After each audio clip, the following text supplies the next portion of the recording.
In this video, we are going to be showing you how to exactly get high angle shots and different vantage points, especially on a budget.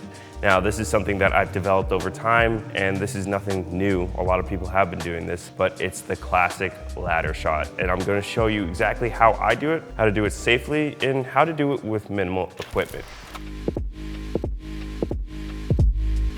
So when we talk about high angle shots, they're usually associated with having some sort of massive crane or having a massive tripod with multiple risers and a ladder beside that to get up there. It's not ideal because you're gonna have to be renting a bunch of equipment, and then the other budget option is to do it on a ladder, and that's exactly what we're gonna be doing. So the things that you're gonna need are a ladder. We're gonna get into the details of this one a little bit. You're gonna need some ratchet straps, which I have a bunch here. These are super useful regardless if you're trying to get high angle shots or rigging, strapping anything down. As a filmmaker, as a video professional, you need ratchet straps. We obviously have our cameras. We're gonna be showcasing it on the Sony Venice as well as the Sony FX3, just to give you some variety. And then lastly, we have something called a hi-hat.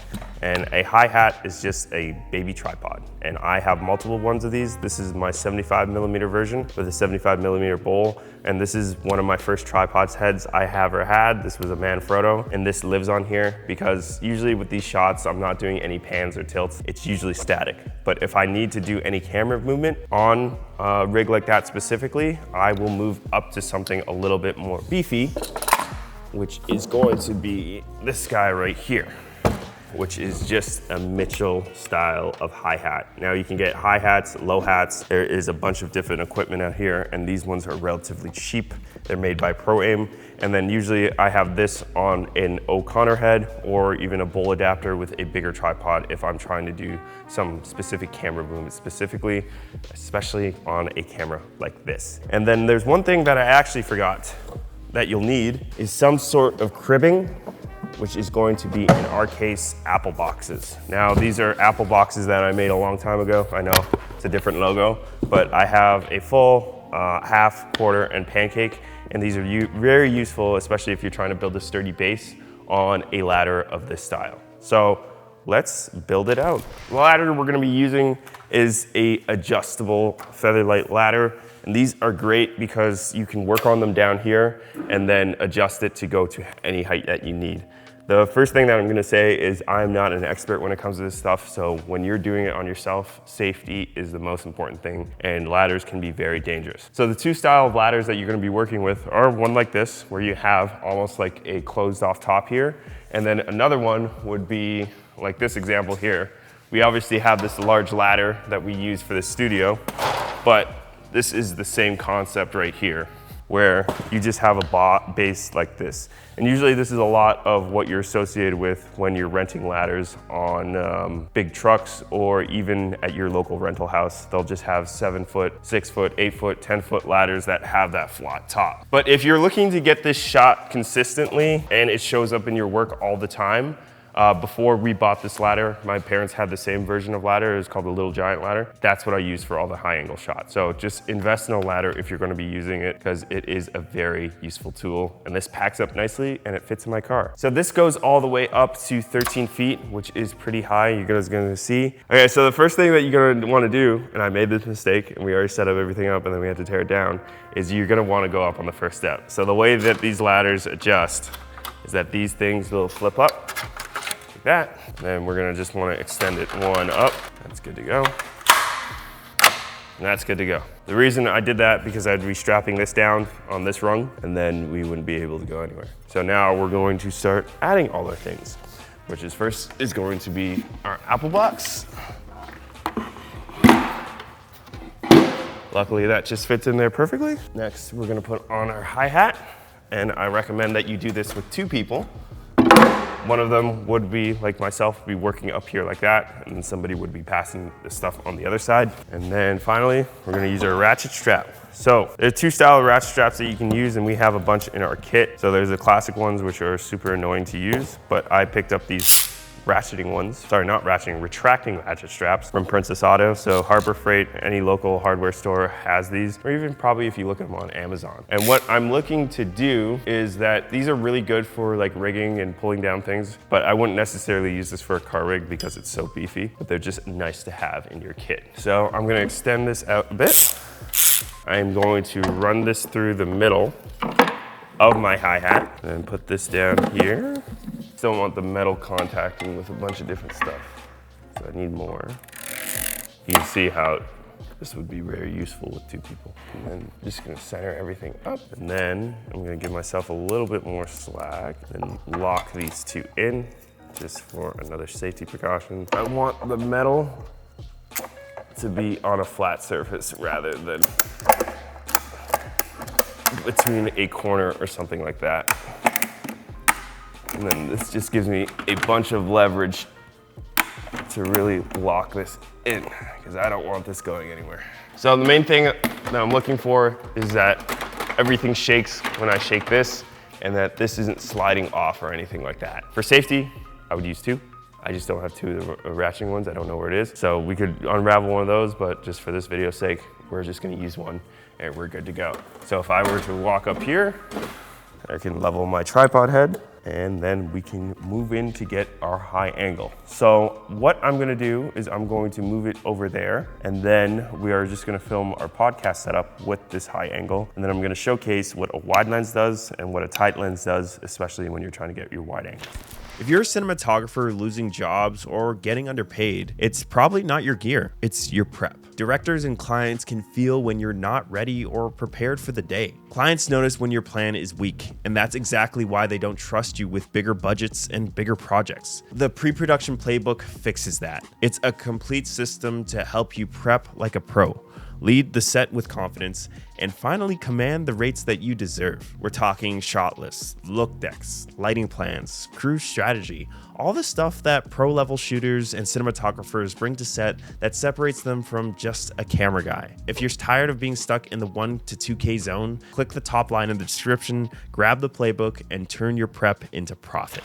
So we have Juanjo and Carlos in our setup right now, and we could do the standard angles. This is just to give you a perspective of like if I was doing a wide shot like this or a tight from a high angle. So I'm going to position my ladder here. Obviously we'd like this in a better situation, but this is what we're dealing with. The best thing that you can do is do this with two people, but just to showcase, I would get under the ladder and then just move it to my spot. You can do this two ways. It really depends on your camera setup and like the orientation that you have your camera. You can do it this way if I'm shooting this, but I always recommend do something like this because you're gonna be climbing on the back, and that's how you're gonna be framing your camera specifically once you get up there. So now we can extend this to the height that we want. And this is gonna be a bit of a slow process. And then I can go one more rung. So let's max this out.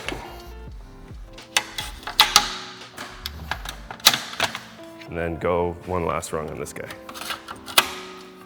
And then just be careful when you do this, get your weight.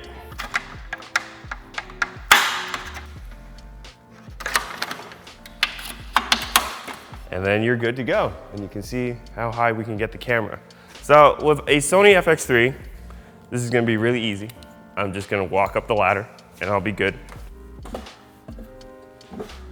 And then I can just attach my dovetail, and then I'm good to go.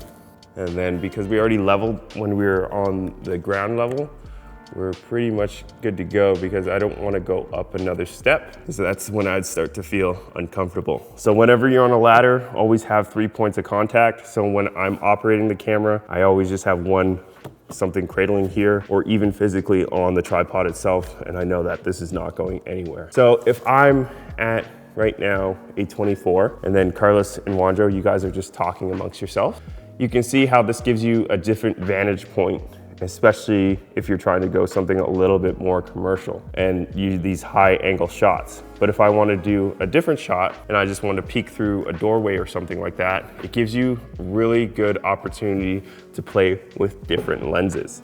And I'm gonna do a quick example with that with a 12mm lens. So this is the Laowa 14mm 0D lens.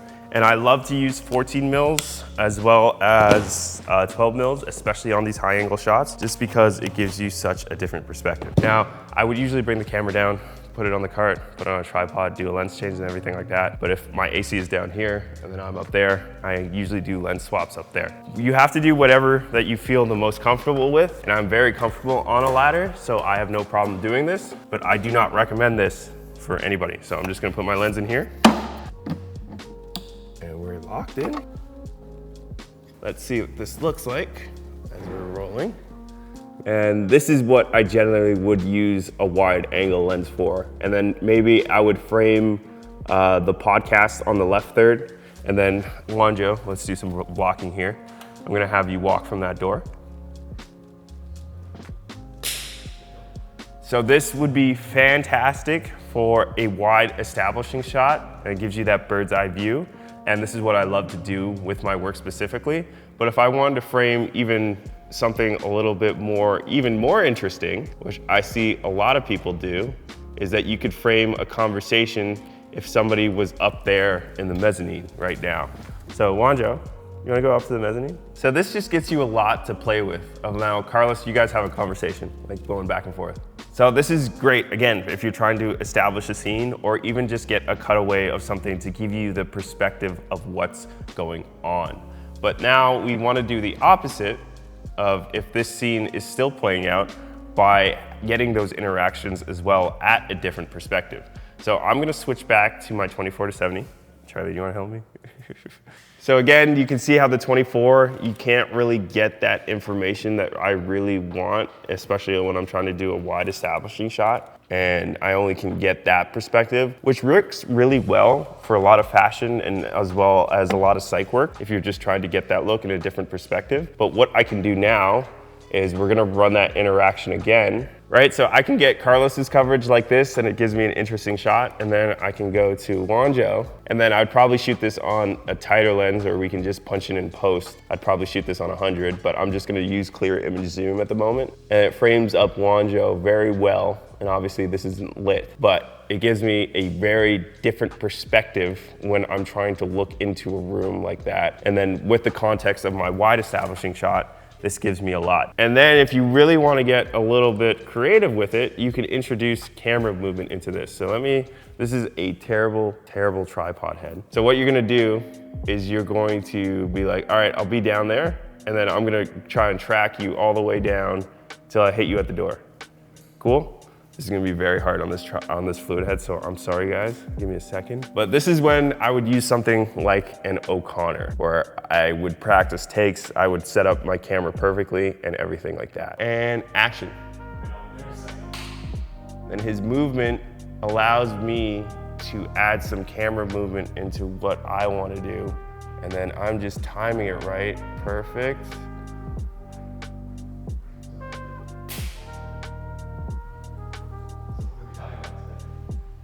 Fantastic. Obviously, we could work on that a little bit more, but it showcases what exactly you can do with these shots. All right, so we're good with this. I'm gonna take the camera off and come down. So I am very comfortable with ladders, and I've been doing this for a long time. So when I recommend you doing something like this, have 2 extra people other than yourself. So Wanjo and Carlos could help me with this, but they were blocking. You were gonna have somebody on the ladder who's just going to be here spotting it and making sure that it doesn't slip out if you're on an uneven surface. Second person is going to be handing you the camera and then being on the back if anything happens and stabilizing the ladder.